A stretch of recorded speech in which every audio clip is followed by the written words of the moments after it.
നമസ്കാരം, ഞാൻ doctor Shyam Sundar, SK ഹോസ്പിറ്റലിലെ ഫിസിഷ്യനും മെഡിക്കൽ സൂപ്രണ്ടുമാണ്. നിങ്ങളോട് സംസാരിക്കാൻ ഈ സമയത്ത് വിചാരിക്കുന്നത് ലോകത്തെ ഏറ്റവും വലിയ ഇൻഫെക്ഷനുകളെ പറ്റിയാണ്.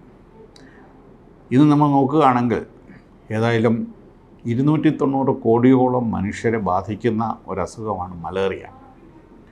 മലേറിയ എല്ലായിടത്തും വളരെ കോമണായിട്ട് കാണുന്ന സാധനമാണ്. നമുക്കറിയാം, തേർഡ് വേൾഡ് കൺട്രീസ് അല്ലെങ്കിൽ ഡെവലപ്ഡ് അല്ലാത്ത കൺട്രീസ് ഇതിൽ ഏറ്റവും കൂടുതൽ ആളുകളെ കൊല്ലുന്നത് മലേറിയ പോലെയുള്ള അസുഖം. 4 കോടിയോളം ആളുകൾ ഓരോ വർഷവും മരിക്കുന്നുണ്ട്. ഏറ്റവും പ്രധാനപ്പെട്ട കാര്യം നമുക്ക് മനസ്സിലാക്കേണ്ടത് മലേറിയ എന്നുള്ളത് ചെറിയ ഒരു സിമ്പിളായിട്ടുള്ളൊരു ഇൻഫെക്ഷനാണ്. ഒരു പാരസൈറ്റാണ് അതിന് കാരണം.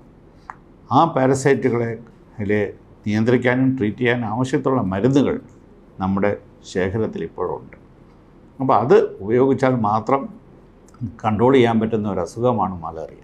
അപ്പം മലേറിയ വന്നു കഴിഞ്ഞാൽ ഏറ്റവും പ്രധാനപ്പെട്ട ലക്ഷണം പനിയാണ്. അതോടൊപ്പം വല്ലാതെ വിറയലും ഉണ്ടാവും.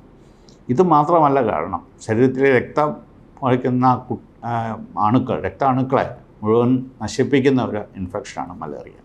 അതുകൊണ്ട് ലിവറിനെയും തലച്ചോറിനെയും കിഡ്നിയുമൊക്കെ ബാധിക്കുകയും മരണം സംഭവിക്കാൻ പറ്റുന്ന ഒരു അസുഖമാണ് മലേറിയ. നമ്മൾ ഉപയോഗിക്കുന്ന ആൻറ്റിബയോട്ടിക്കുകളൊന്നും മലേറിയയിൽ പ്രവർത്തിക്കുന്നതല്ല. അതിന് പ്രത്യേകമായ മരുന്നുകൾ തന്നെ വേണം. ഇപ്പോൾ ആഫ്രിക്കയിലും ഇന്ത്യയിലും ട്രോപ്പിക്കൽ കൺട്രീസിലുമാണ് ഏറ്റവും കൂടുതൽ കാണുന്നത്. അതിൻ്റെ പ്രധാന കാരണം ഈ മനുഷ്യരിൽ നിന്ന് അടുത്ത ആളിലേക്ക് ഇത് എത്തിക്കുന്നത് കൊതുകാണ്. അനോഫലീസ് വിഭാഗത്തിൽപ്പെട്ട കൊതുകാണ് ഈ മലേറിയയുടെ അണുക്കളെ അടുത്ത ആളിനെ എത്തിക്കുന്നത്. അപ്പോൾ നമ്മൾ മലേറിയയ്ക്ക് എന്തുമാത്രം ചികിത്സ ചെയ്താലും കൊതുകുകളെ നിയന്ത്രിച്ചില്ല എങ്കിൽ ഒരാൾ മലേറിയ വന്നു കഴിഞ്ഞാൽ അത് ആ ദേശം മുഴുവൻ വ്യാപിക്കാനുള്ള സാധ്യതയുണ്ട്.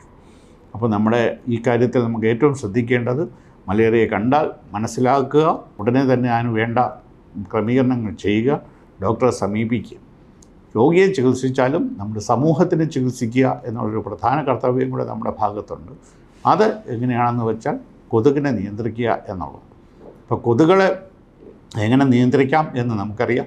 കുറച്ച് വെള്ളം മാത്രം മതി, ഒരു കപ്പിലെ വെള്ളം മാത്രം മതി കൊതുകിന് പെറ്റുപെരുകാൻ.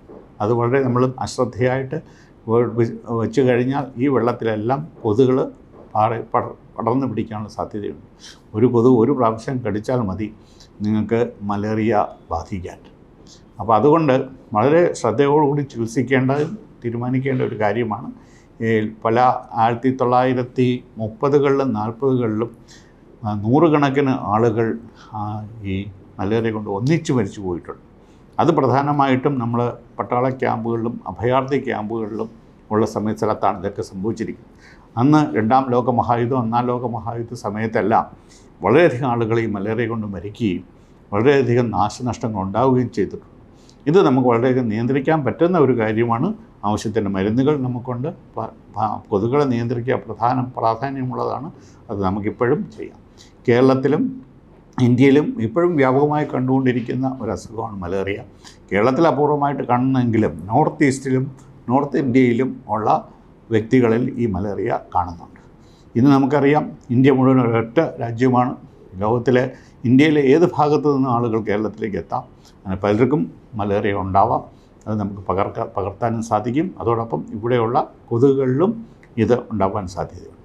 നോർത്ത് ഈസ്റ്റിൽ കാണുന്ന മലേറിയയ്ക്ക് നമ്മൾ സാധാരണ ഉപയോഗിക്കുന്ന ക്ലോറോക്വിൻ കൊടുത്താണ് മലേറിയ കൺട്രോൾ ചെയ്യുന്നത്. പക്ഷേ ക്ലോറോക്വിൻ റെസിസ്റ്റൻ്റ് മലേറിയയാണ് നോർത്ത് ഈസ്റ്റിൽ കാണുന്ന മലേറിയ. അതുകൊണ്ട് അവിടെയുള്ള മലേറിയയ്ക്കുള്ള ചികിത്സ പ്രത്യേകമായിട്ട് മാറ്റി വെച്ചിട്ടുണ്ട്. പക്ഷേ അവിടെയുള്ള ആളുകൾ നമ്മൾ കേരളത്തിൽ വരികയാണെങ്കിൽ അങ്ങനെ ക്ലോറോക്വിൻ റെസിസ്റ്റൻ്റ് മലേറിയ നമുക്ക് തിരുവനന്തപുരത്തും കേരളത്തിലും എല്ലാ ഭാഗത്തും ഉണ്ടാകാം. അവിടെയും ഈ റെസിസ്റ്റൻ്റ് മലേറിയയ്ക്കുള്ള ചികിത്സകൾ വേണം. ഈ ചികിത്സ പൂർണ്ണമായിട്ടും ലഭ്യമാണ്. SK ഹോസ്പിറ്റലിലും കേരളത്തിലെ മറ്റ് ഗവൺമെൻറ് ആശുപത്രികളിലും മറ്റ് ആശുപത്രികളിലും ലഭ്യമാണ്. പക്ഷേ അത് കാണുക, അത് മനസ്സിലാക്കുക. ആൻറ്റിബയോട്ടിക് കൊണ്ട് മാറാത്ത പനികൾ ഉണ്ടെങ്കിൽ നമ്മൾ മലേറിയ ആണോ എന്ന് സംശയിക്കേണ്ടതുണ്ട്. അത് സംശയിച്ചാൽ എത്രയും പെട്ടെന്ന് ഒരു ഡോക്ടറെ സമീപിക്കുകയും വേണ്ട ചികിത്സ ചെയ്യുകയും വേണം.